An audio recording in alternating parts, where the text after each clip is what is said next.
The fluorescent lights of the Tucson treatment facility flickered in a rhythmic, dying pulse, casting long, jagged shadows across the polished linoleum floor. In the quiet hours before dawn, the silence was absolute, broken only by the hum of ancient ventilation ducts. A single notebook page lay crumpled near the base of a locked cabinet, its ink smeared by a damp residue that defied logical explanation. This was not a random discovery. It was a calculated fracture in a facade that had held for years. Charlie Davis had entered these walls under the guise of recovery, but the evidence suggested a far more sinister orchestration. Looking back at the administrative logs, the timeline of her admission shifted under scrutiny, revealing deliberate gaps where security was knowingly bypassed. This was Swasti Diaries, where we peel back the layers of the forgotten and the suppressed to reveal the cold, hard logic behind the tragedies that shaped our history. The notebook page was merely the first thread in a sprawling tapestry of deceit, hinting at a design that spanned far beyond the clinic's locked doors. As we delve into the records, a contradiction emerges, a detail that suggests Charlie did not arrive by accident, but by a chilling, prearranged invitation. But who held the pen that authored her fate? And why was the truth buried so deep within the archives of a place meant for healing? Charlie Davis was not merely a patient. She was a repository of secrets that threatened to dismantle the very foundation of the Tucson facility. Before her arrival in that sterile midnight environment, she lived a life defined by the echoes of her father's disappearance and the subsequent years spent in the shadows of Seattle's urban sprawl. When she finally checked into the facility, her history was surgically pruned by the administration, erasing the connections that could have signaled a danger to their operations.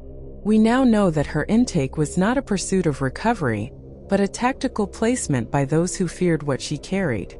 The records indicate that Marcus Vane, a man whose own history remained conveniently obscured, oversaw her adjustment to the ward, ensuring her movements were restricted to the areas where surveillance was most prone to failure. Looking back at the timeline, the gaps in the medical logs were not administrative errors. They were intentional windows of opportunity. Every entry in her chart was a fabrication, designed to mask the reality that she was being systematically isolated from external contact. The stakes were absolute. Charlie held a recording device, a small object that contained the digital proof of the director's malpractice, yet she was unaware that the facility itself was a trap. Why did the administration allow her to keep such an item, and was it perhaps a lure meant to draw out her hidden allies? The mystery deepens as we track the movement of her personal effects, which vanished long before the official investigation even began. The supply room door stood slightly ajar, its lock mechanism sheared with surgical precision. Inside, the air tasted of stale antiseptic and ozone, a stark contrast to the sterile perfection of the main ward. A shelf of chemical reagents had been shoved aside, revealing a hidden crawl space that shouldn't have existed according to the building's original blueprints. Looking back at the scene, the disruption was not the result of a frantic struggle, but a calculated search. A single, torn page from a nursing log lay pinned beneath a fallen canister of saline, its ink smeared by a deliberate spill of something acidic. This was the first contradiction.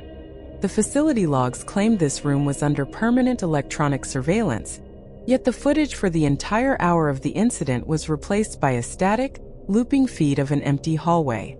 The investigator found a discarded keycard on the floor, its magnetic strip scorched as if it had been exposed to an intense electromagnetic pulse. It belonged to Marcus Vane, yet the shift schedule insisted he was in the administrative wing during the exact window of the breach. If the counselor was the one who authorized the security override, why would he leave behind his own access credentials in such a conspicuous ruined state? The room whispered of an internal betrayal, a silent erasure of history that began long before the alarms were ever triggered. We were looking at a crime scene that had been scrubbed and reset, yet the physical damage to the lock mechanism told a story of forced entry that the digital logs were desperate to hide. The scorched keycard was merely the beginning of a larger, more calculated deception. When the medical logs were finally scrutinized against the facility's actual power grid telemetry, the reality of the night became clear. There were massive, deliberate gaps in the monitoring, specifically between 2 and 4 in the morning, where the electronic pulse had not been a malfunction, but a controlled blackout. These intervals aligned perfectly with the movement of a restricted access keycard, one that appeared in the system as being used by Dr. Thorne, yet the physical evidence suggested otherwise. The ink on the logs had been treated with a solvent to prevent digital scanning, a high-level precaution that hinted at an insider's intimate knowledge of the facility's auditing protocols. Why would the director risk such a primitive tampering method if he already possessed the authority to manipulate the digital records? The answer lay in a series of discarded medical charts found in the basement incinerator room. These charts, while partially burned, detailed a patient regimen that never existed, a phantom treatment plan designed to isolate Charlie Davis from the rest of the ward. It was no longer a question of a simple security breach. It was an orchestrated quarantine. The logs proved that Charlie was being systematically moved through the facility, away from the prying eyes of the night staff, and into the precise sectors where the counselor Marcus Vane held administrative control. Yet, the most chilling discovery was the signature on the authorization for these transfers, a signature that did not belong to the director, but to someone who had long ago ceased to exist in the public record. The trail was leading away from the director's office and directly into the counselor's hidden past. The initial theory that the facility was merely a site of gross negligence crumbled under the weight of a single impossible discovery. While the logs pointed to an internal failure, the recovered surveillance tape from the North Wing entry revealed a visitor who was never registered in the facility's ledger. This individual moved through the corridors with a chilling, practiced familiarity, avoiding the primary security sensors as if they had drafted the facility's blueprints themselves. Looking back, it became clear that the blackout was not a cover for a simple theft, but a precise surgical operation to isolate Charlie Davis.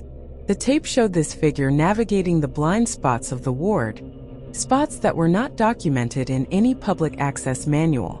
If the director was the architect of the corruption, why would he allow an unregistered visitor to bypass his own security protocols? This contradiction shattered the narrative of Dr. Thorne as the sole mastermind. The visitor did not just walk into the ward. They walked into the specific room where Charlie's records were kept, leaving behind a faint metallic scent of ozone that lingered in the hallway for hours. As the investigation deepened, the evidence suggested that someone from Charlie's past had finally caught up to her, using the facility's administrative chaos as a shroud. The question remained: how did this phantom visitor know about the hollowed-out book hidden beneath the floorboards, and why did they leave the security keypad partially dismantled instead of simply forcing the door? The investigation shifted away from the facility's structural failures and toward the people who inhabited its quiet, sterile corridors. Elena Rossi, the night nurse, presented a ledger of contradictions. Her financial records, exposed during a routine audit, revealed a crushing weight of debt that left her vulnerable to external pressure. Yet, she remained inexplicably calm during the initial questioning, her answers measured as if she were reciting a pre-rehearsed script. Beside her, Marcus Vane stood as a more complex variable. As a counselor, he held the keys to the patient's psychological vulnerabilities, including Charlie's. It surfaced that Vane had a history that predated the facility, a connection to Charlie's life that he had meticulously scrubbed from his professional bio. While the director focused on maintaining the clinic's status, Vane moved with a proprietary air through the wards, often found lingering near the North Wing long after his shifts concluded. The dissonance between his role and his presence in restricted zones suggested a motive far deeper than standard malpractice. If the director was the architect of the administrative cover-up, Vane appeared to be the hand that carried out the necessary silences. The medical logs confirmed that during the precise window of the security breach, Vane's own credentials were used to bypass the internal alarm system. He claimed he was reviewing case files, yet those files remained untouched on his desk. The connection between the nurse's desperation and the counselor's hidden past began to form a jagged, incomplete picture. One detail remained. A missing set of master keys that were signed out under Vane's name just minutes before the lights failed. Keys that had not been returned since that night. Looking back at the interrogation, the dissonance in Elena Rossi's account remained the most jarring element of the entire investigation. She insisted that she remained at the central nursing station from midnight until 2 in the morning. Yet the digital access logs told a different story. The logs recorded a badge swipe at the North Wing entrance precisely at 1:15, a time when she claimed to be logging medication dosages in the main ledger. When confronted with this discrepancy, the silence in the room stretched thin. She did not stumble over her words. Rather, she retreated into a practiced mechanical defense, blaming a system glitch. However, the system logs were immutable. The card reader at the North Wing was not just accessed. It was triggered by her unique staff credentials, a fact that could not be dismissed as a mere technical error. Her hands, when she spoke of that night, were steady, yet she refused to look at the printed timestamps. The pressure was mounting. It became evident that she was not the mastermind, but a pawn forced into a corner by someone who knew exactly how to leverage her mounting gambling debts. The nurse was clearly terrified, not of the police, but of the person who had coerced her into facilitating the breach. The investigation took a sharp turn when we discovered that her bank accounts had seen a sudden, significant influx of cash just hours after the incident. Someone had paid for her silence, and that someone had access to the facility's highest administrative clearance. The puzzle pieces were shifting, moving away from the nurse and pointing directly toward the counselor's office. The breakthrough did not come from a confession, but from a ledger. While Elena Rossi remained a convenient distraction, the forensic audit of the facility's offshore accounts revealed a far more complex architecture of greed. We traced a series of irregular, high-value transfers originating from a shell company in the Cayman Islands, funneling directly into a private account held by Dr. Eris Thorne. On the surface, the director appeared to be the architect of the scheme, the man who orchestrated the medical tampering to protect his malpractice suits. However, the timing of these transactions suggested a different story. The payments were not initiated by Thorne, but authorized by him under the direct instruction of a secondary administrative signature. The trail led us back to the counselor Marcus Vane. The logic was chilling. Vane had not merely been an employee. He had been the shadow administrator, leveraging Thorne's desperation to cover his own tracks. He had used the director as a shield, knowing that any investigation would naturally gravitate toward the man in the highest office. The revelation shattered the existing timeline of the case. If Vane was the true mastermind, the motive for silencing Charlie Davis was not simply about preventing a malpractice suit, it was personal. We found a series of digital breadcrumbs linking Vane to a past identity that Charlie had spent years trying to escape. The counselor had been hiding in plain sight, pulling the strings of the entire facility to ensure that his history remained buried. Now, the question was no longer who killed the investigation, but how much more evidence Vane had scrubbed before we arrived. The deeper we pushed into the facility's history, the more the director's panic began to make sense. It was never about a single patient's grievance. Dr. Eris Thorne was protecting a rotting foundation, a series of medical malpractice suits that predated Charlie Davis by nearly a decade. When we cross-referenced the facility's archival intake forms with the dates of the quiet, out-of-court settlements, the pattern became undeniable. Charlie had not been selected for treatment because she was ill. She was brought in because she had witnessed a fatal error during a surgical procedure years ago, an event Thorne thought he had successfully scrubbed from the public record. Every time she spoke of her past, she was unknowingly reciting the director's death warrant. The motive for her silence was purely transactional. Thorne needed her gone, and he had the perfect instrument in Marcus Vane. Vane, however, played a sharper game. He did not just facilitate the elimination, he curated it.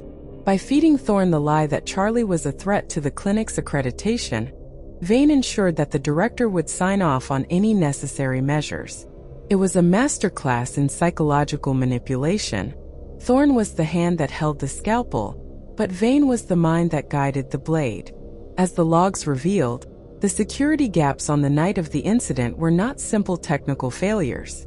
They were precise, manual overrides triggered from the counselor's terminal. The realization was cold. We were looking at a predator who used the administrative machinery of the facility to dispose of his own ghosts.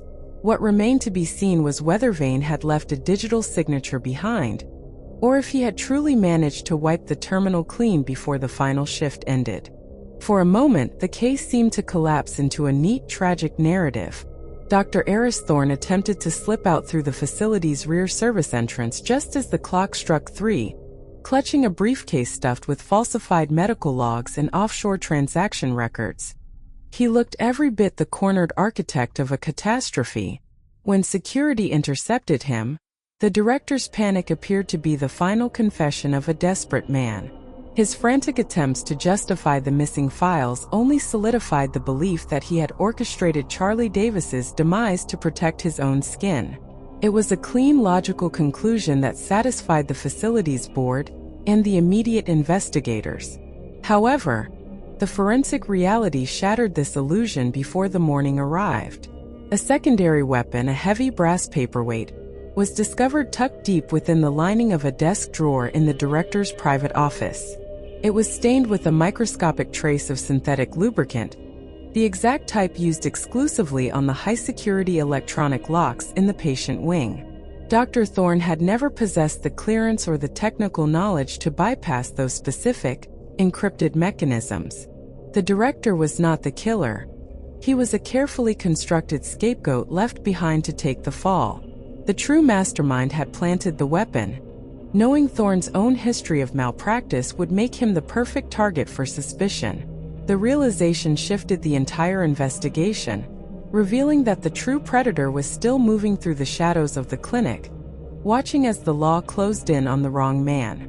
The case against Dr. Thorne rested on the false premise of his guilt, yet the forensic trail pointed toward a more calculated deception. I turned my attention to the personal effects left in Charlie Davis's room. Specifically, a collection of worn, unremarkable books she kept on her bedside shelf. Among them, one volume stood out, a heavy leather-bound classic with its spine unnaturally stiff.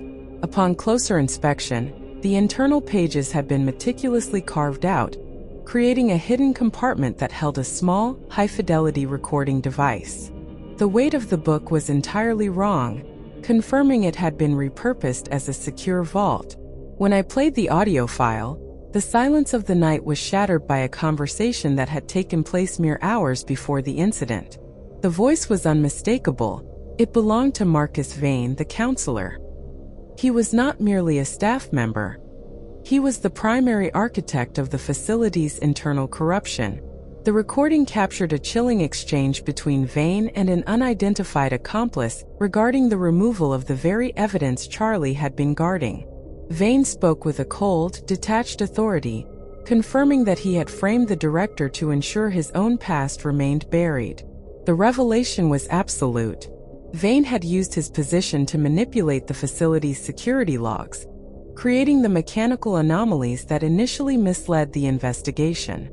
He had orchestrated every movement, planting the paperweight and forging the medical files to ensure that if the facility faced scrutiny, the blame would fall squarely on the director. The investigation was no longer about a medical facility's failure. It was about the calculated silencing of a woman who had uncovered the truth about a man she had known long before she ever entered those walls. Reconstructing the final hours of that night required untangling a web of manufactured chaos. Marcus Vane had not acted in a vacuum. He had operated with the clinical precision of a man who held the keys to the facility's internal architecture. The medical logs, which I had initially viewed as mere administrative negligence, revealed a pattern of intentional gaps, specifically during the shift change when the night nurses were occupied with routine medication rounds. Vane had manipulated the security protocols to disable the electronic locks on the secure wing, creating a window of exactly 12 minutes. This was the interval he used to bypass the monitoring systems. He did not need to break in. He was invited by the very systems he helped maintain. The physical evidence of his passage was subtle but damning. A set of keys, which should have remained secured in the nurse's station, had been moved to the counselor's private drawer, left behind in the haste of his exit. When I traced his movements, the timeline became terrifyingly clear. He moved from his office to the wing, silenced the recording device Charlie had hidden, and exited through the service stairwell before the next rotation began. The counselor had not merely been a staff member. He was the shadow that moved through the facility, ensuring that Charlie Davis remained isolated. He had bet everything on the assumption that the director's documented malpractice would serve as a permanent distraction, a smokescreen to hide his own direct involvement. Yet, he had underestimated the permanence of the digital record. The device in the book was his undoing, capturing not just his voice, but the chilling cadence of his calculated intent. The deeper I dug into the facility's archives, the more the narrative of a simple, corrupt director collapsed under the weight of a far more personal vendetta. Marcus Vane had not merely been an employee. He was a gatekeeper who had been waiting for Charlie Davis to arrive. I found a personnel file that had been buried in the sub-basement, dated years before the clinic opened. It contained a photograph of Charlie as a child, and standing just out of focus in the background was a man whose profile matched Vane's medical records perfectly. He had spent years tracking her, securing his position at the clinic specifically to ensure he could control her environment when she finally became a patient. This was not a random act of administrative silencing. It was a planned execution of a past debt. The realization that he had been hiding in plain sight, acting as her counselor while systematically dismantling her life, chilled the very foundation of the investigation. He had not just been protecting the director's secrets, he was protecting his own history from being unearthed by Charlie's recording. The discrepancy in the medical logs, the 12-minute gap, was not a technical glitch. It was his signature. He had manipulated the nurse's schedule to ensure he was the only person with access to her wing. The final piece of the puzzle lay on his desk, a small, unassuming photograph he had kept for decades, now serving as the definitive link between the counselor and the victim. He had failed to account for one thing. Charlie had known exactly who he was all along. The pre-dawn light was non-existent as I finally breached the heavy steel doors of the clinic's secure wing. The air inside felt stagnant, heavy with the scent of chemical cleaners and the lingering residue of a struggle that occurred only hours earlier. Marcus Vane had attempted to scrub the scene, but his panic had left behind a trail of sloppy, amateur mistakes. I found the hollowed-out book discarded behind the medical records rack, its pages torn and the digital recording device missing, or so he thought. He had failed to realize that Charlie had anticipated his betrayal, hiding the original drive in the one place he deemed too insignificant to search. The offshore transaction records I recovered from the director's private safe acted as the final nail in the coffin, linking Vane not just to the clinic's administrative corruption, but to the specific, calculated silencing of Charlie's past. He was not merely a counselor.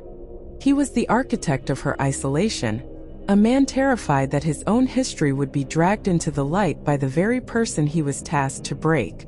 As I pieced together the sequence of events, it became clear that his accomplice, Elena, had been coerced through those mounting gambling debts, a detail I confirmed when I discovered the ledger hidden beneath her station. The evidence chain was absolute. Vane had manipulated the logs to create the 12-minute gap, believing he was invisible within the system he helped build. He was wrong. The silence of the facility was broken only by the hum of the ventilation system, a cold reminder of the clinical detachment he had used to mask his cruelty. He had left the building, but the trail of his desperation remained, scattered across the linoleum floor. The aftermath of the clinic investigation arrived with the cold, calculated precision of a closing ledger. As the authorities dismantled the administrative network, the facility transformed from a place of quiet terror into a site of forensic cataloging. Dr. Thorne was stripped of his credentials, his offshore accounts serving as the final, damning testimony to his systemic greed. Yet, the true weight of the resolution rested with Marcus Vane. His attempt to erase his connection to Charlie failed because he underestimated the tenacity of a victim who refused to remain silent. The digital evidence, once recovered from the hollowed-out book, provided the narrative arc that the legal system required to secure a conviction. Elena Rossi remained a cautionary figure, her debts and coerced silence ultimately leading to her own downfall within the judicial process. Charlie herself began the long, arduous journey of reclaiming her autonomy, far from the reach of those who sought to define her reality. Looking back at the empty, sterile halls of the clinic, the silence no longer felt like a weapon. It was simply the absence of malice. The case file was closed, but the pattern of human exploitation it exposed lingered, a reminder of how easily the vulnerable are targeted when systems prioritize profit over integrity. The darkness of those pre-dawn hours finally gave way to a truth that could not be suppressed. Thank you for walking through this investigation with me. If you enjoyed this deep dive into the complexities of human mystery, please subscribe to Swasti Diaries.